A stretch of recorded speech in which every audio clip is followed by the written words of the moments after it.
मित्र हो, आज एका महत्त्वाच्या विषयावर मी आपल्याशी संवाद साधतो आहे. तो विषय म्हणजे व्यक्तिमत्व विकासामध्ये माहिती तंत्रज्ञानाचे महत्त्व.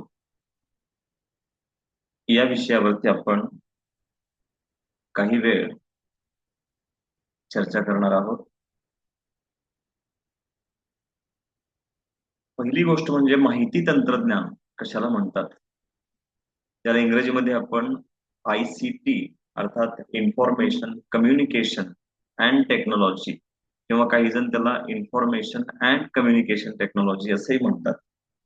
तर मराठीमध्ये हे माहिती तंत्रज्ञान म्हणजे काय हे आपण आधी समजून घेणं आवश्यक आहे. मित्र हो, पूर्वीच्या काळापासून ज्ञान संकलन करणे, ज्ञान साठवणे आणि ज्ञानावर प्रक्रिया करणे, माहितीवर प्रक्रिया करणे आणि त्या उपलब्ध झालेल्या माहितीचं रूपांतर ज्ञानामध्ये करणे आणि जे ज्ञान नव्याने तयार झालेलं आहे ते ज्ञान इतरांपर्यंत संक्रमित करणे, इतरांपर्यंत पाठवणे, यासाठीच्या काही पद्धती आपल्याकडे होत्या.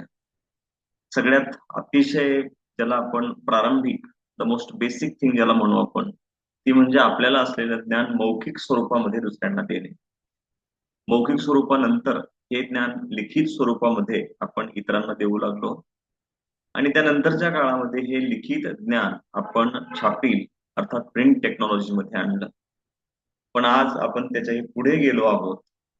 या आजपर्यंतच्या सर्व ज्या काही ज्ञान संक्रमण करण्याच्या पद्धती होत्या त्या पद्धतीपेक्षा अधिक गतिमान, अधिक प्रभावी अशा प्रकारची पद्धती आणि ती म्हणजे ही इन्फॉर्मेशन अँड कम्युनिकेशन टेक्नॉलॉजी.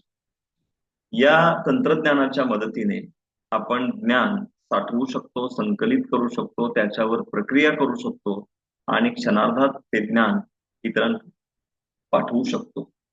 त्यामुळे ज्ञान किंवा माहिती, ही जी माहिती आहे तिचं संकलन, तिच्यावर प्रक्रिया, ती साठवणे आणि तिचं संक्रमण आणि ती माहिती इतरांपर्यंत संप्रेषण करणे, या सर्व गोष्टी आज आपण अतिशय वेगवान पद्धतीने करू शकतो. त्याचं कारण म्हणजे हे माहिती तंत्रज्ञान.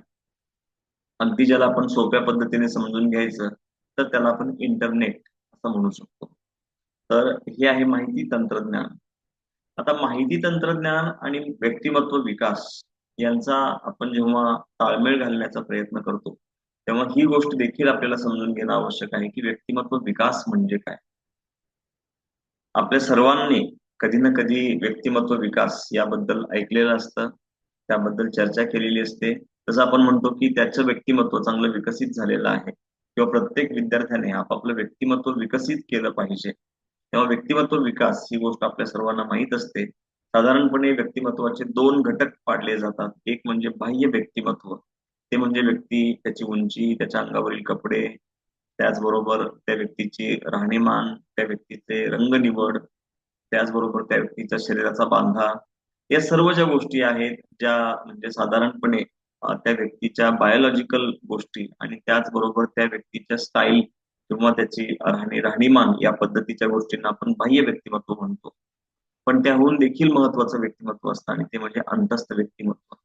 आता हे जे अंतस्थ व्यक्तिमत्व आहे ते या दृष्टीने महत्वाचं आहे कारण बाह्य व्यक्तिमत्व जे आहे ते क्षणिक आहे, ती सुरुवात आहे, फक्त ती व्यक्तीची ओळख आहे.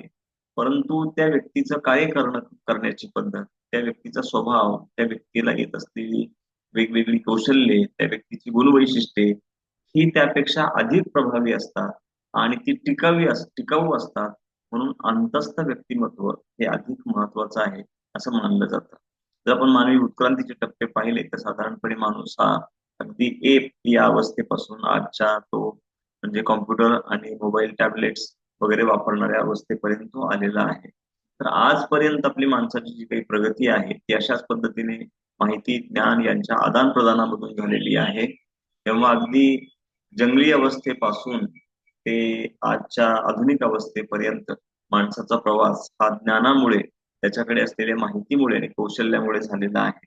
त्यामुळे एकूणच माणसाच्या व्यक्तिमत्व विकासामध्ये, मग ते व्यक्तिमत्व जंगली रानटी अवस्थेपासून ते नागर स्वरूपातलं व्यक्तिमत्व, याच्यामध्ये देखील आपल्याला माहितीचा फार मोठा म्हणजे भाग दिसेल, माहितीचा फार मोठा एक प्रकारचा हातभार या प्रगतीला लागलेला आहे असं आपल्याला लक्षात येईल. तर साधारणपणे ज्ञान हे दोन पद्धतीने संक्रमित होत असतं.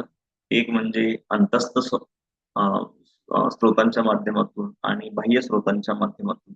आता अंतस्थ स्रोत म्हणजे काय? तर ते म्हणजे आपल्याला आपल्या पूर्वापार पिढ्यांकडून मिळणारं जे काही जैविक ज्ञान आहे, शरीराचं संचलन कसं करावं, नियमन कसं करावं, या पद्धतीचं ज्ञान जे आहे ते डीएनएच्या माध्यमातून आपल्याकडे आलेलं आहे.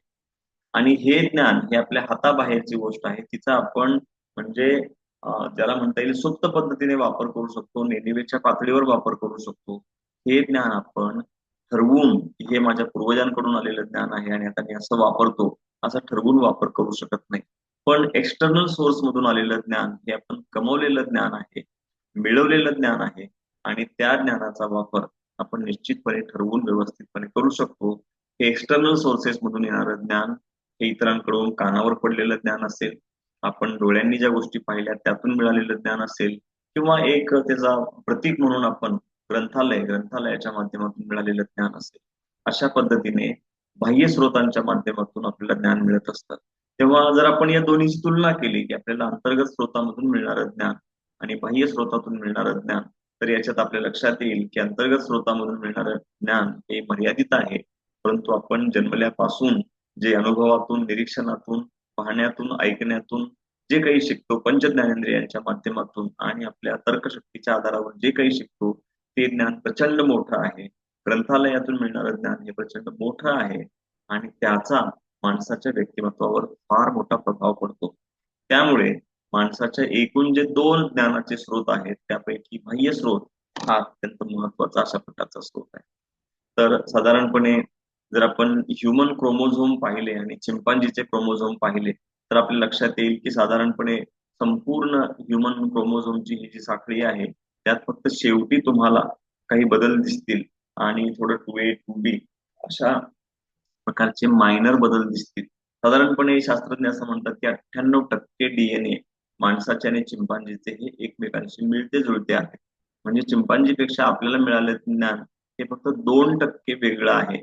परंतु आपण जे भाषा आणि ज्ञान साठवणे आणि ते ते ज्ञान संप्रेषित करणे याची जी माध्यमं आपण शोधलेली आहेत त्याच्यामुळे निश्चितपणे ज्ञानामध्ये फार मोठा फरक पडला आहे आणि माणसाचं जगणं हे पूर्णतः बदलून गेलं आहे. याचं कारण म्हणजे मनुष्य हा फक्त त्याला जे काही अंतस्थ सोर्स मधून जीन्स मधून मिळालेलं ज्ञान आहे त्याच्यावर तो अवलंबून राहिला नाही आणि माणसाने बाह्य स्रोतामधून ज्ञान मिळवणं सुरू केलं, त्याचा हा परिणाम आहे. तर आपण साधारणपणे असं म्हणतो की भाषा त्यात लेखन आणि वाचन यांनी खऱ्या अर्थाने क्रांती घडवून आणलेली आहे. तर अब्राहम लिंकन यांचा देखील एक प्रसिद्ध अशा प्रकारचा किस्सा आहे की ते पुस्तक वाचनासाठी 15-15 मैल अंतर पार पाडायचे, पायी चालत जायचे आणि त्या ठिकाणाहून जाऊन ते पुस्तक आणायचे आणि ते वाचत असत. अब्राहम लिंकनच्या वाचनाचं जे काही वेळ आहे त्याबद्दलचे अनेक तुम्हाला किस्से देखील दिसतील. अब्राहम अबे लिंकन हे देखील त्यांचं जे चरित्र आहे त्या चरित्रात देखील तुम्हाला दिसेल की झाडाच्या फांदीवरती बसून अब्राहम लिंकन हे पुस्तक वाचत आहेत. त्यांचे पुतळे देखील अशा पद्धतीचे उभे करण्यात आलेले आहेत आणि त्यांची जी काही ऐतिहासिक प्रतिमा आहे त्यामध्ये देखील अब्राहम लिंकन हे पुस्तक वाचताना दिसून येतात. तर अशा पद्धतीने ज्ञान हे आपल्याला घडवतं आणि आपणच आपल्याला घडवलं पाहिजे आणि त्या कामी आपल्याला ज्ञान मदतीला येऊ शकतं. तर त्या दृष्टीने हे एक बाजूला एक मी तुम्हाला शिल्प दाखवलेलं आहे. त्याच्यामध्ये एक तुम्ही पाहताय की एक बलदंड अशा प्रकारचा तरुण आहे आणि तो अगदी जिद्दीने पेटून उठलेला आहे. त्याच्या एका हातामध्ये चिमणी आहे, दुसऱ्या हातामध्ये हथोडा आहे आणि तो एका ओबडधोबड दगडामधून स्वतःला घडवत आहे. तर अशा पद्धतीने म्हणजे आपणच आपल्याला घडवायचं आहे अशा प्रकारचा एक संदेश देणारं शिल्प आहे. तर आयसीटी आपल्याला लाईफ लॉंग लर्निंग करिता मदत करू शकतात. कशा पद्धतीने? आज इन्फॉर्मेशन अँड टेक्नॉलॉजीच्या माध्यमातून आपल्याला बुक्स लायब्ररी या सहज उपलब्ध होऊ शकतात. ऑडिओ बुक्स आणि पॉडकास्ट वेगवेगळे आहेत त्या माध्यमातून देखील आपण ज्ञान मिळवू शकतो. ऑनलाईन कोर्सेस आहेत, व्हर्च्युअल टूर्स आहेत, या मदतीने आपण निश्चितपणे ज्ञान मिळवू शकतो. तर याही महत्वाच्या गोष्टी आहेत. याच्यामध्ये अनेक अशा प्रकारच्या लायब्ररीज आहेत. तर हे जुन्या काळातल्या लायब्ररी अशा असायच्या. आज इंटरनेटवरती प्रोजेक्ट गुटेनबर्ग सारखी लायब्ररी आहे ज्याच्यावर 50,000पेक्षा जास्त पुस्तकं तुम्हाला मोफत डाउनलोड करण्याकरिता उपलब्ध आहेत. आजच्या तारखेमध्ये हा आकडा आणखी मोठा झालेला असणार आहे. तर त्याचबरोबर इतरही वेबसाईट आहेत. बुकशेअर नावाची वेबसाईट आहे. भारताची डिजिटल लायब्ररी आहे. त्याचबरोबर इतरही अनेक ओपन लायब्ररीज आहेत. तर अशा पद्धतीच्या अनेक लायब्ररीज, नॅशनल लायब्ररी आहे भारताची, तिथूनही आपण हे ज्ञान मिळवू शकता. त्याचबरोबर ऑडिओ बुक्स आणि पॉडकास्ट हे देखील तुम्हाला ऑडिबल वरती अनेक पुस्तकं तुम्हाला मिळतील.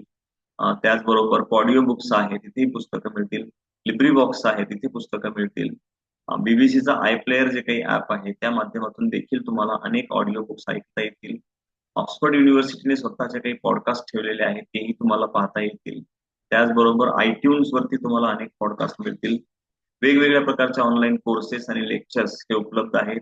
सर विल्यम जोन्स यांनी संस्कृत भाषा शिकण्यासाठी प्रचंड मेहनत घेतली होती, हेही आपल्या सर्वांना परिचित आहे. ओपन कल्चर नावाची वेबसाईट आहे, आयट्यून्स यू नावाची एक वेबसाईट आहे, खान अकॅडमी आहे. त्याचबरोबर आयटी ओपन कोर्सवेअर हे देखील MITचं उपलब्ध आहे. MIT ओपन कोर्सवेअर, तिथे देखील जाऊन आपण हे ज्ञान मिळवू शकता. त्याचबरोबर युडॅसिटीची जी काही वेबसाईट आहे ते देखील तुम्हाला अनेक कोर्सेस त्या ठिकाणी जाऊन करता येतील. युडेमी आहे, युट्यूब वरती आहेत. अनेक क्युरिओसिटीचे तुम्हाला शमन करण्यासाठीचे कोर्सेस आहेत. कोर्सिरा आहे. व्हर्च्युअल टूर्स आपण अशा पद्धतीने घेऊ शकता. अनेक पद्धतीचे अनेक म्हणजे म्युझियम्स, लायब्ररीज आणि लॅबोरेटरीज तुम्हाला या ठिकाणी उपलब्ध दिसतील. त्याचबरोबर इतर काही गोष्टी आहेत की त्यामुळे तुम्हाला लक्षात येईल की हे ज्ञान आपण कशा पद्धतीने मिळवू शकतो. तर अशा पद्धतीने अनेक मुद्दे आपल्याला या ठिकाणी घेता येतील. So here I would like to conclude myself. Thank you so much.